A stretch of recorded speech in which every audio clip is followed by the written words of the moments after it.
نحمده ونصلي على رسوله الكريم بسم الله الرحمن الرحيم قال الله تبارك وتعالى في كلام المجيد والفرقان الحميد ولو أنهم أقاموا التوراة والإنجيل وما أنزل إليهم من ربهم لأكلوا من فوقهم ومن تحت أرجلهم وقال الله تبارك وتعالى لو أنزلنا هذا القرآن على جبل لرأيته خاشعا متصدعا من خشية الله۔ حضرات دی وقار، بزرگوں، دوستوں، بھائیوں اور میری جماعت کے معزز قرائے کرام، معزز شیوخ، میں چند منٹ کے اندر اپنا درد دل کہ میر جمع احباب حال دل کہہ لے، پھر التفات دل دوستاں رہے نہ رہے، میں چند لمحات آپ کے درمیان اور اس نورانی مجلس میں آنے والے عظیم الشان قرائے کرام کے درمیان حائل ہوں گا، اور اسی قرآن مجید، اسی فرقان حمید، اس کے نظام انسانیت کے لیے، اس کی برکات، اس کے حوالہ سے چند باتیں کر کے آپ سے اجازت چاہوں گا۔ سچی بات یہ ہے،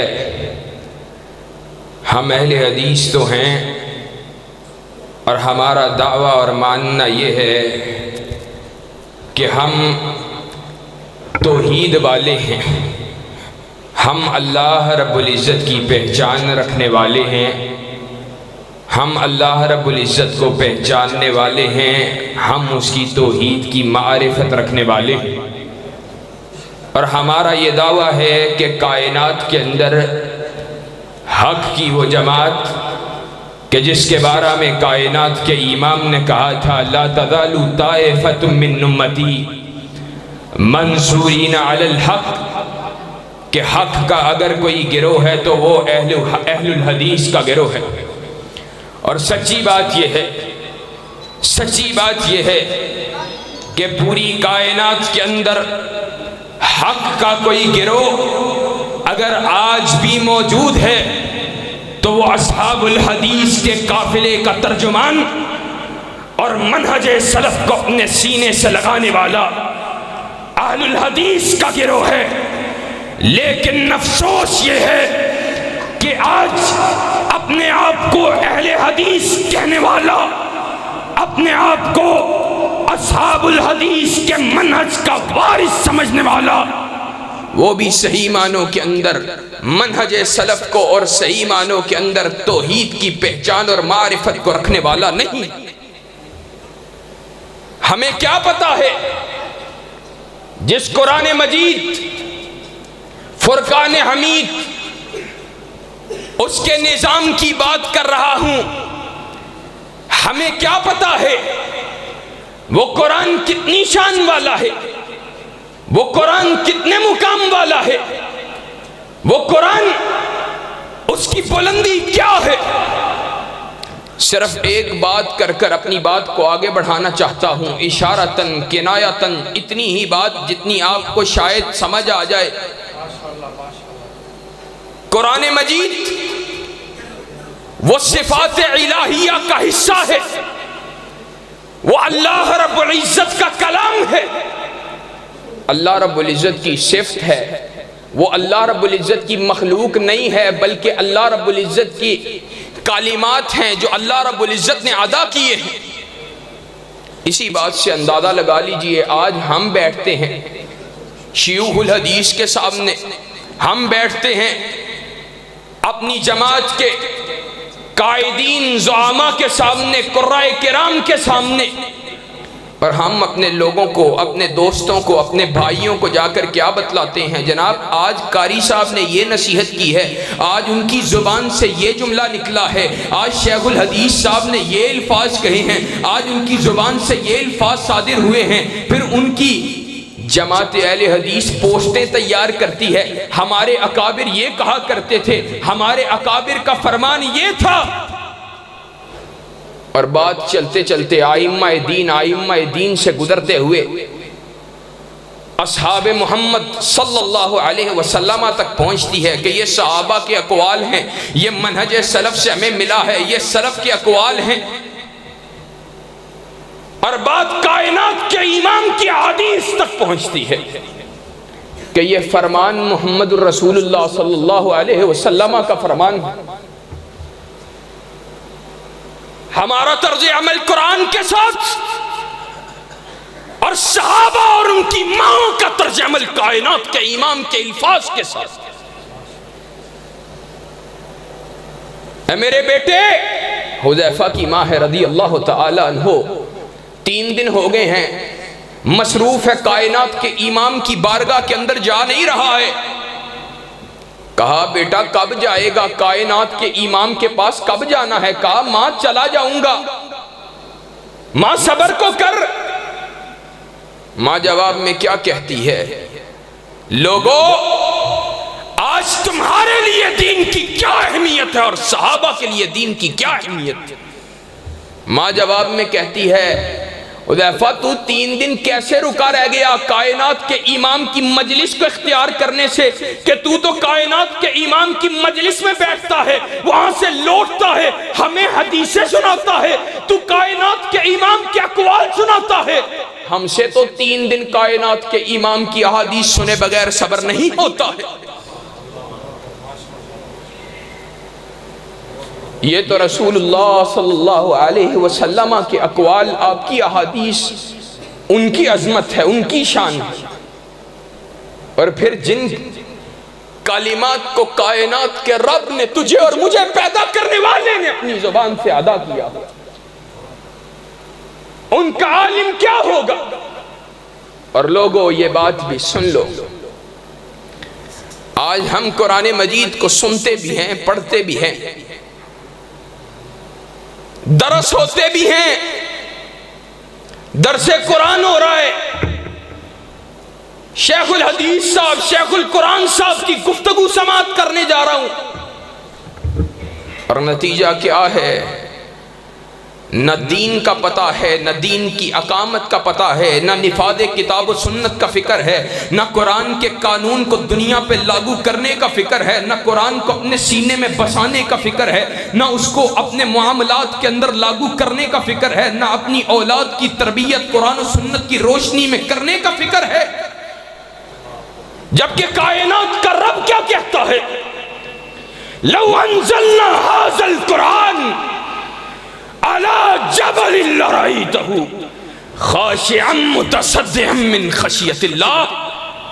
اور تو زندہ انسان ہے، تو قرآن سنتا ہے، تیرے پہ قرآن اثر نہیں ڈالتا، لیکن کائنات کا رب اگر اس قرآن کو کہتا ہے، اگر میں اس قرآن کو کسی مردہ پہاڑ کے سینے پہ نازل کر دیتا، لو انزلنا هذا القرآن، تو اے سخت دل، اے تنگ دل، اے پتھر جیسے انسان اور پتھر سے بھی زیادہ سخت انسان، لو انزلنا هذا القرآن على جبل لرأيته، تو پھر تو دیکھتا، کیا دیکھتا؟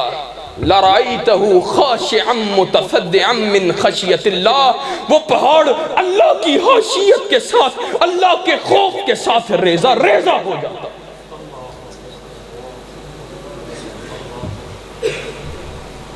میں اس کائنات کے رب کے نظام کی بات کرنے کے لیے آیا ہوں۔ آج اس قرآن مجید فرقان حمید کا ایک بڑا حق ہم پہ کیا ہے؟ ایک بڑا حق یہ ہے کہ یہ پوری دنیا کے اوپر اس کا قانون رائج ہو، عدالتوں میں اس کا قانون ہو، کچہری میں اس کا قانون ہو، پولیس افسران اس کے مطابق اپنے کیسوں کو حل کرنے والے ہوں، ہم اپنے معاملات کو اس کے مطابق چلانے والے ہوں، حکومت، دستور، نظم العین وہ قرآن مجید ہو۔ اور کیا قرآن مجید کا نفاذ، اس کی بات کرنا، یہ کوئی میں نے اپنی زبان سے، یہ اپنی میری افتراء ہے، معاذ اللہ ثم معاذ اللہ۔ کائنات کے رب نے کہا هو الذی ارسل رسولہ بالہدی ودین الحق لیظہرہ علی الدین کلہ۔ اللہ رب العزت نے کائنات کے امام کو بھیجا، بھیجنے میں بڑے مقاصد جو تھے ان میں سے ایک یہ لیظہرہ علی الدین کلہ، تمام ادیان کے اوپر غالب آ جائے۔ اور آج بعض لوگ کیا کہتے ہیں، بعض احباب یہ کہتے ہوئے نظر آتے ہیں کہ دین کا اظہار جو اس آیت کے اندر اللہ رب العزت نے بیان کیا ہے وہ صرف دلائل کے میدان میں ہے، لیکن شیخ الاسلام امام ابن تیمیہ رحمہ اللہ کے جلیل القدر شاگرد امام ابن قیم رحمۃ اللہ علیہ نے اس آیت کی تفسیر کے اندر اس بات کو لکھا ہے، کہا دین کا اظہار صرف دلائل کے میدان کے اندر نہیں بلکہ کائنات کے امام کی بعثت کا مقصد سیاسی غلبہ بھی، دین کو دنیا کے اوپر سیاسی اعتبار سے غالب کرنا بھی، یہ بھی مقصود ہے اور یہ بھی مطلوب ہے۔ شیخ الاسلام امام ابن تیمیہ رحمۃ اللہ علیہ نے وہ اہل حدیث کا سر خیل، اس نے یہ بات لکھی ہے کہ دنیا کے اوپر دین کو قائم کرنے کی کوشش کرنا، کتاب و سنت کے قانون کو دنیا پہ رائج کرنے کی کوشش کرنا، قرآن کو دنیا میں قانون کی حیثیت سے نافذ کرنے کی کوشش کرنا، یہ اہل اسلام کے لیے اہم الواجبات میں سے ہے۔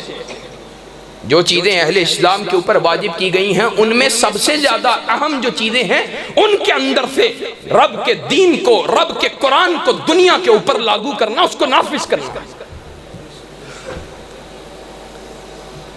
کیا وجہ ہے؟ کیا وجہ ہے؟ کائنات کے امام نے قولوا لا الہ الا اللہ تفلحوا تملک العرب والعجم کا نعرہ لگایا اور کفار آپ کے دشمن ہو گئے ہیں، جانی دشمن۔ کیا وجہ ہے؟ وجہ یہ ہے ان کو پتا ہے یہاں لات و منات ان کی خدائی ٹوٹنے والی ہے، ہماری سرداری ٹوٹنے والی ہے، کائنات کے رب کی حکمرانی کا قیام ہونے والا ہے۔ اور یہی وجہ ہے کائنات کے امام کو پیشکشیں کی جا رہی ہیں، کہا جا رہا ہے کائنات کے امام یہ لیجئے، مکہ کی سرداری لے لیجئے، حسینہ عرب کو آپ کے نکاح میں دینے کے لیے تیار، اور مال و اسباب کے ڈھیر آپ کے قدموں میں بچھانے کے لیے تیار۔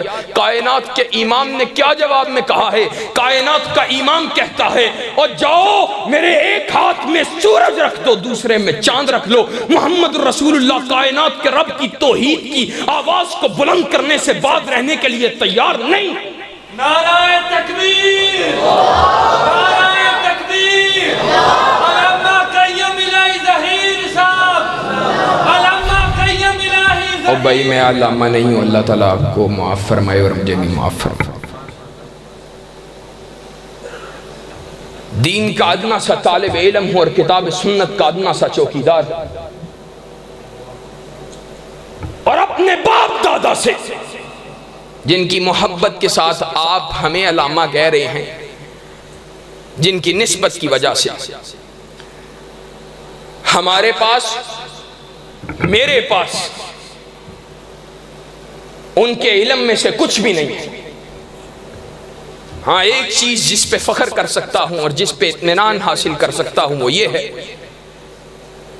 کہ آج 30 32 33 برس سے زیادہ حضرت شہید کو دنیا سے گئے ہوئے ہو گئے۔ ایک چیز جو آج ہمارے پاس موجود ہے وہ حضرت شہید رحمت اللہ علیہ کا نظریہ ہے، وہ ان کا مشن، ان کا منشور، ان کا نصب العین، اِنَّا صَلَاتِي وَنُسُكِي وَمَحْيَايَ وَمَمَاتِي لِلَّهِ رَبِّ العالمین۔ نعرہ تکبیر، شان مصطفیٰ، علامہ تیرا قافلہ رکا نہیں فرمانی، علامہ تیرا قافلہ رکا نہیں فرمانی، علامہ تیرا قافلہ۔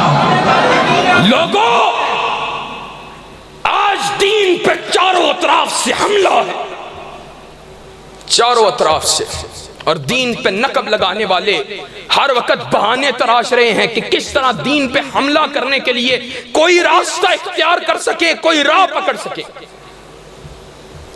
سیکولرزم، لبرلزم، الحاد، آج ان سب چیزوں کا حقیقی سبب اگر سدباب کسی چیز میں موجود ہے تو اس کلام اللہ کے نفاذ کے اندر موجود ہے۔ آج دین کے باغی، دین سے دشمنی رکھنے والے، طاغوت کی ایجنٹی کرنے والے، کفار کی نوکری کرنے والے، وہ اہل اسلام کے در پر ہیں، اور اسلام آج اہل اسلام تمہارے گھروں کے دروازوں کے اوپر آج کفر و الحاد دستک دے رہا ہے۔ ان سے نمٹنا چاہتے ہو، اپنی اولادوں کو اس نظریے کو دے دو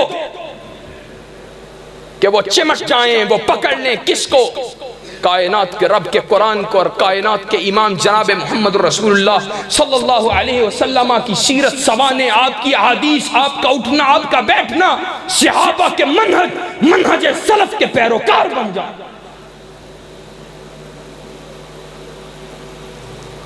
آج ہی کا واقعہ لے لیجیے، ظالموں نے، بدبختوں نے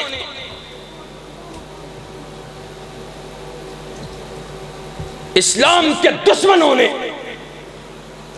آج جس شخص کو ناحق قتل کیا ہے اس کے جسم کو جلایا ہے۔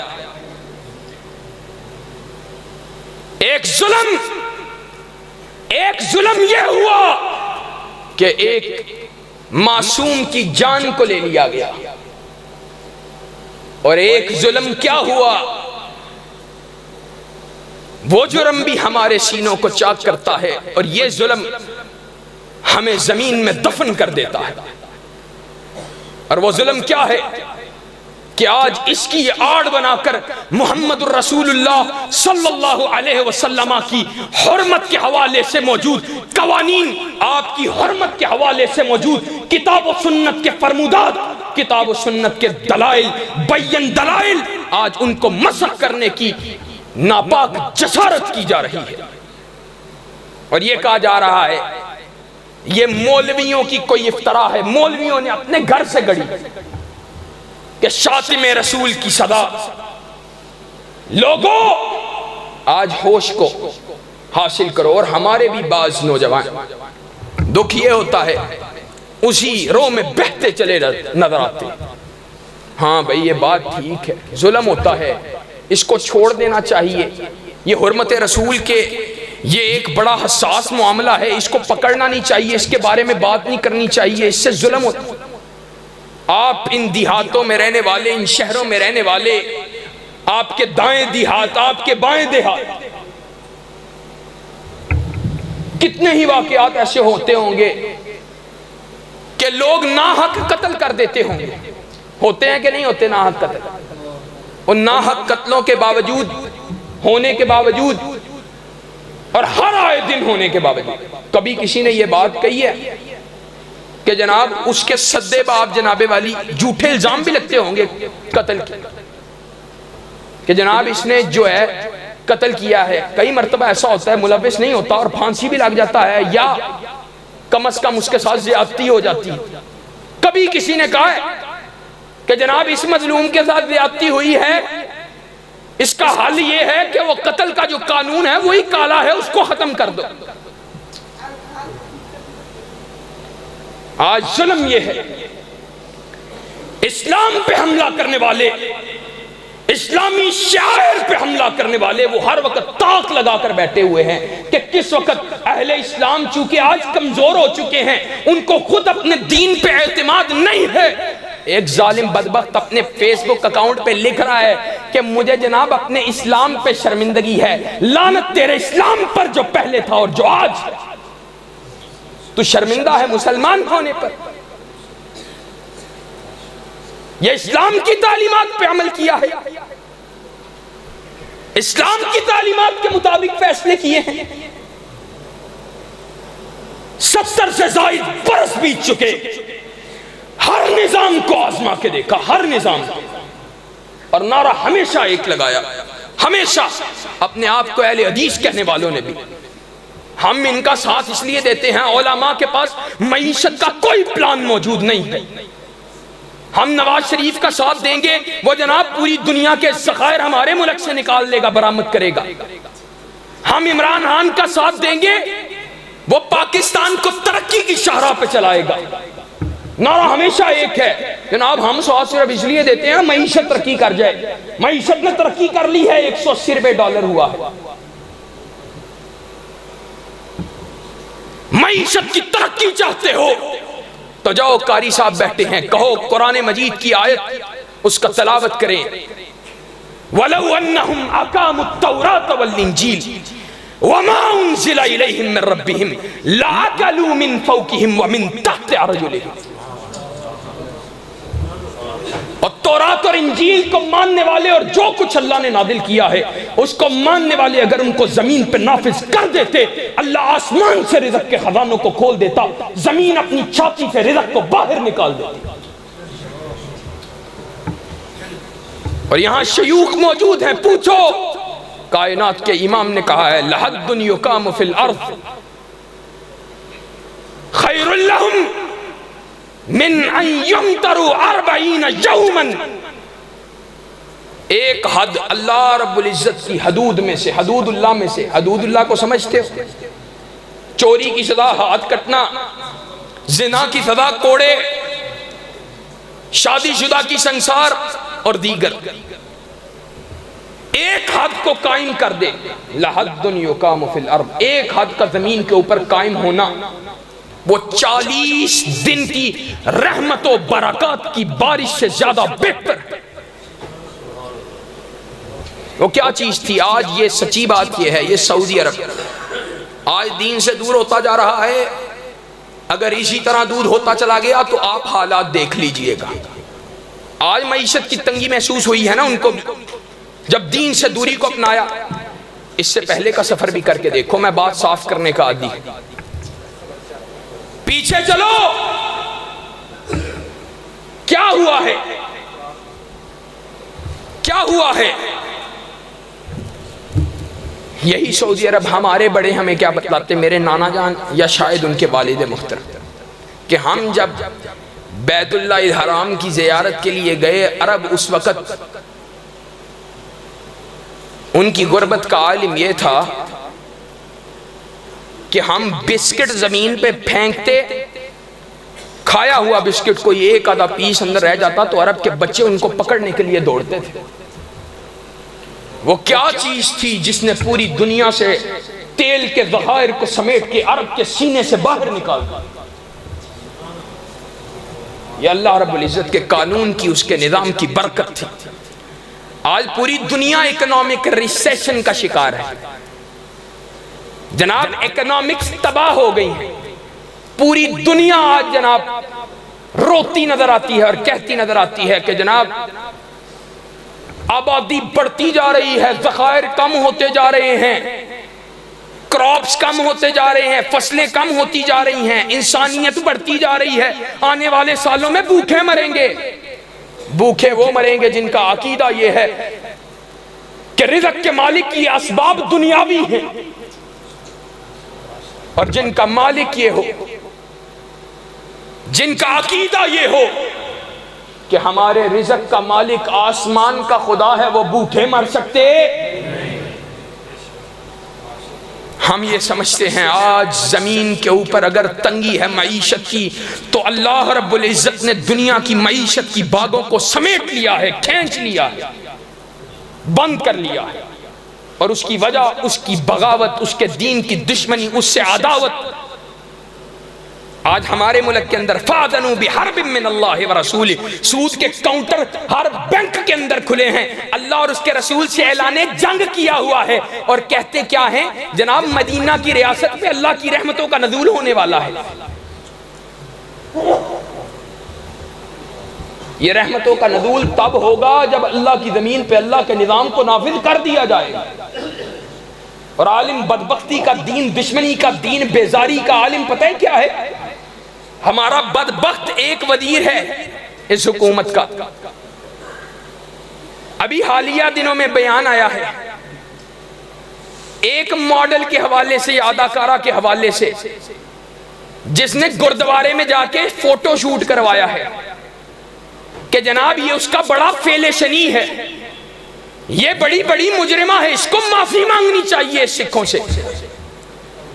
ٹھیک ہے، لیکن جب بدبخت انسان تم مسجد وزیر خان کے باہر خود طبلوں کی داب پہ رقص کو کروا رہے تھے، تب دین ایمان، تب مسلمانوں کی غیرت، تب مسلمانوں کے سینٹیمنٹس، ان کے جذبات کا تمہیں کوئی احساس نہیں تھا؟ ایسے لوگ ہیں۔ سکھوں کے عبادت معبد خانے، اس کے تقدس کی اندازہ لگائیے، اس کی فکر کتنی ہے، کیونکہ ان کے آقا و مولا وہ یہ باہر بیٹھے ہوئے یہود و نصارہ اور ان کے ایجنٹ ہیں کہ جناب کہیں ہمارا عالمی دنیا کے اندر ہمارا جو ہے غلط امیج نہ چلا جائے، تم ان کے ہاں امیج اچھا بناتے چلے جاؤ، اور اللہ کہتا ہے وَلَن تَرْضَ عَنْكَ الْيَهُودُ وَلَا النَّصَارَىٰ حَتَّىٰ تَتَّبِعَ مِلَّتَهُمْ۔ تم کہتے ہو ہم یہود و نصارہ کے ہاں اچھا امیج بنانا چاہتے ہیں، ہم نے فلاں کو اندر اس لیے رکھا ہوا ہے کہ ہم جناب گرے لسٹ کے اندر سے نکلنا چاہتے ہیں، اور اللہ کہتا ہے یہود و نصارہ تم سے راضی نہیں ہو سکتے یہاں تک کہ تم ان کی ملت کو اختیار نہ کرو۔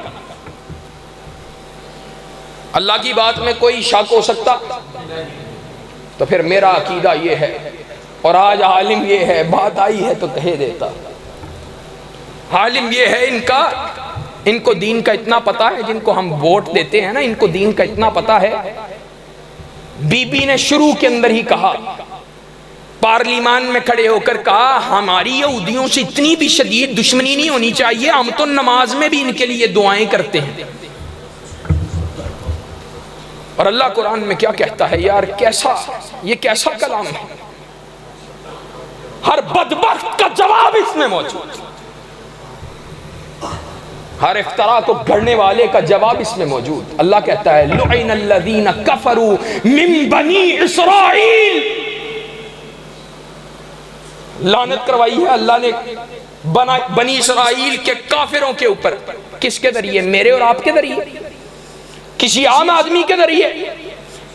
کہا نہیں، لعن الذین کفروا من بنی اسرائیل علی لسان داؤد و عیسی ابن مریم۔ اللہ نے داؤد علیہ السلام اور عیسیٰ بن مریم علیہ السلام ان کے ذریعے ان کفار بدبختوں کے اوپر لعنت کروائی ہے، اور ہم ان کے لیے دعائیں کرتے ہیں۔ لوگوں، اپنی بات کا خلاصہ اپنے سینوں کے اندر محمد رسول اللہ صلی اللہ علیہ وسلم کی محبت کو بھر لو۔ دین کی محبت ایسی کوئی باطل تمہیں چکمہ نہ دے سکے، کوئی چکمے کے تیر چلائے، کوئی افتراء کے تیر چلائے، تمہارے سینوں کے اندر محبت رسول کے شعلے ان کو جلا کے بھسم کر دیں۔ میں ایسی محبت دیکھنا چاہتا ہوں اپنی قوم کے نوجوانوں، دین کی غیرت، للہیت، زندگی کا مقصد لِتَكُونَ كَلِمَةُ اللَّهِ هِيَ الْعُلْيَا ہونا چاہیے۔ زندگی کا مقصد یہ ہونا چاہیے کہ اللہ کی زمین کے اوپر اللہ کے نظام کے جھنڈے کو بلند کرنا ہے، اللہ کے کلمے کو بلند کرنا ہے، لِتَكُونَ كَلِمَةُ اللَّهِ هِيَ الْعُلْيَا۔ اور انشاءاللہ ثم انشاءاللہ ہم کائنات کے امام کے دین کے پرچم کو بلند کریں گے۔ کرو گے انشاءاللہ؟ کرو گے انشاءاللہ؟ انشاءاللہ خون دل دے کے نکھاریں گے روح برگ گلاب کہ ہم نے گلشن کے تحفظ کی قسم کھائی ہے۔ وآخر دعوانا عن الحمدللہ رب العالمین۔